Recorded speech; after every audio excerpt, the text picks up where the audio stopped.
Magandang araw mga kabarya. PH Collection nga pala.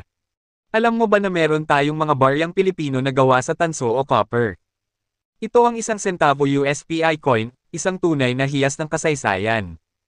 Ang USPI ay nangangahulugang United States of the Philippine Islands. Inilabas ito noong 1903 hanggang 1936, noong panahon ng pananakop ng mga Amerikano.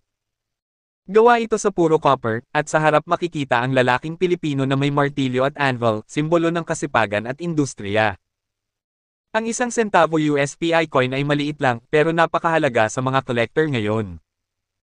Ang dating halaga nito ay halos walang laman ang bulsa, pero ngayon, depende sa kondisyon, maaari itong umabot ng daan-daang piso o higit pa.